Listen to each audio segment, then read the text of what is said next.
Hello, everyone. Welcome back to the channel. So, today I wanted to talk to you guys about Memorial Day and more specifically about this Time magazine article titled The Overlooked Black History of Memorial Day. So, I hope you guys are having a wonderful Monday. I hope you had a great weekend. Um, if you're new to the channel, please like and subscribe. Thank you so much. I want to read you guys a little snippet because I thought this was really interesting. Um, you know, Memorial Day differs from Veterans Day, where, Memorial Day is in remembrance of all those who fought in our military service and gave their lives, as opposed to, the Veterans Day, which is for our vets who are still living. It confused me for the longest time. So that's why I gave a quick clarification. Um, but I stumbled upon this article when I was actually doing some research for Lake Lanier, and it basically says that Memorial Day has been whitewashed and erased, as many of our historical contributions have as African Americans. But I'll read you the article, and you guys let me know in the comments what you think. I won't read the whole thing, but give you a quick summation. So, um, Pulitzer Prize winner David Blight, he wanted to raise awareness of freed slaves and decorated soldiers' graves to make sure that their story gets told because they're the ones who originated Memorial Day. So, according to Blight's 2001 book Race and Reunion: The Civil War in American Memory, a commemoration organized by free slaves and some white missionaries took place on May 1st, 1865, in Charleston, South Carolina, at a former planters' racetrack where Confederates were captured or held captured Union soldiers during the last year of the war. At least 257 prisoners died, many of disease, and were buried in unmarked graves. So black residents of Charleston decided to give them a proper burial. In approximately 10 days leading up to the event, roughly 2 dozen African American Charlestons reorganized the graves into rows and built a 10-foot tall white fence around them. An archway overhead spelled out "Martyrs of the Race Course" in black letters. About 10,000 people, mostly black residents, participated in the May 1st tribute, according to the coverage back then in the Charleston Daily Courier and the New York Tribune. So, starting at 9 a.m., about 3,000 black school children paraded around the racetrack, holding roses and singing the Union song, John Brown's Body. And they were followed by adults representing AID, societies for free black men and women. Black pastors delivered sermons and led attendees in prayer and in the singing of spirituals, and there were picnics. This sounds amazing. James Redpath, the white director of the Freedmen's Education in the region, organized about 30 speeches by Union officers, missionaries, and black ministers. Participants sang patriotic songs like "America" and "We'll Rally Round the Flag" and "The Star Spangled Banner." In the afternoon, three white and black Union regiments marched around the graves and staged a drill. So the New York Tribune described this tribute to these buried soldiers as a procession of friends and mourners, as South Carolina and the United States had never seen before. The gravesite looked like one mass of flowers, and the breeze wafted sweet perfumes from them, and tears of joy were shed. This tribute gave birth to an American tradition, Blythe wrote in the Race and Reunion book. The war was over, and Memorial Day had been founded by African Americans and a ritual of remembrance and consecration. In 1996, Blight stumbled upon a New York Herald Tribune article detailing the tribute in the Harvard University archive. But the origin story it told was not the Memorial Day history that many white people wanted to tell, Blight argues. About 50 years after the Civil War ended, Someone at the United Daughters of the Confederacy asked the Ladies Memorial Association of Charleston to confirm that May 1st, 1865, the tribute occurred.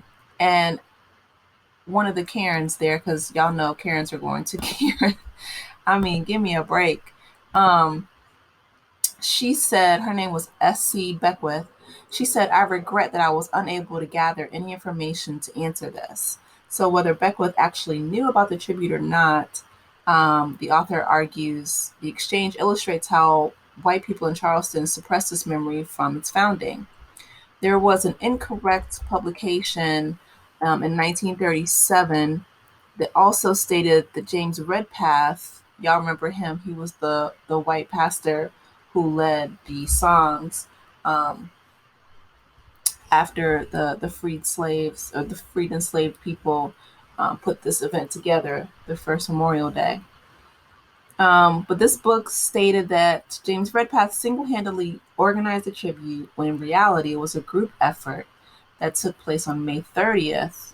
Or the book says it took place on May 30th when it actually took place on May 1st, 1865.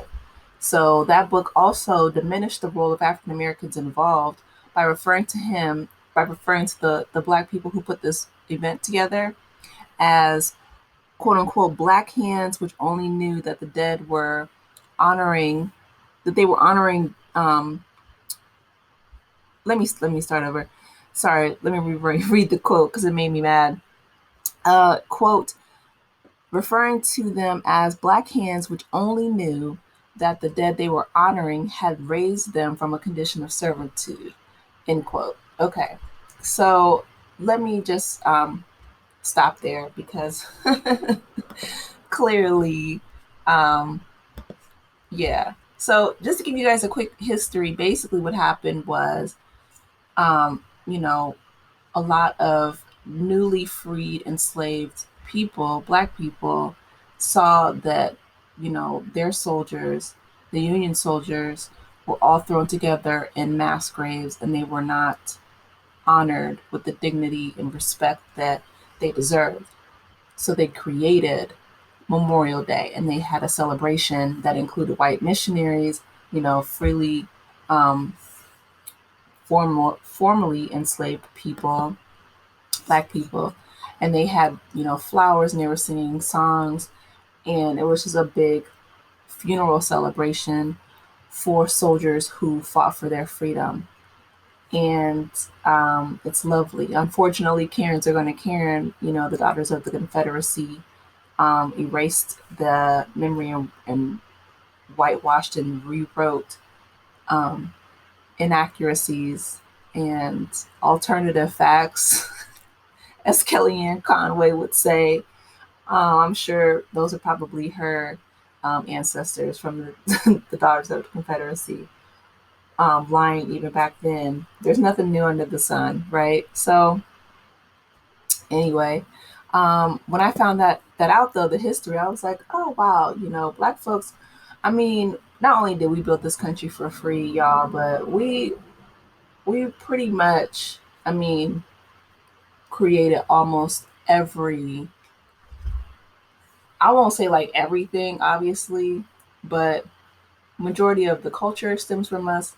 Majority of the innovations and inventions stem from us because action begets action. Like if you're out working, you know, um, necessity breeds invention. So you're figuring things out, and the enslaved people, our ancestors were always, out working, doing things, putting things together. Well, when you're pompous and you're just sitting all day, you're stuck in a house or whatever, the white folks were doing, committing soul crimes and morally unethical things like, brutalities. They there was no creative energy. You know what I mean? So anyway, my hats off and heart and gratitude goes out to um, the beautiful people who came together, both black and white, to honor the Union soldiers and to create the first Memorial Day. I hope that you guys had an amazing Memorial Day. I did. I was very productive today. And you know, finishing up this video. Like I said, I took a mental health break just because of all of the craziness that was going on, the shootings and so on and so forth. But I can't let that stop me. Um, I took the break that I needed, and now I'm back in full force. Alice Walker said, the way forward is to, continuously move with a broken heart, a heavy heart, and that's true. So I just continue to, pray for this country, do what I need to do, and I'm really glad to be talking with you guys. I'll continuously make, more videos. Let me know what you guys want to see, and I will talk with you, lovely people, later. Take care of yourselves and each other. Have a good night. Bye.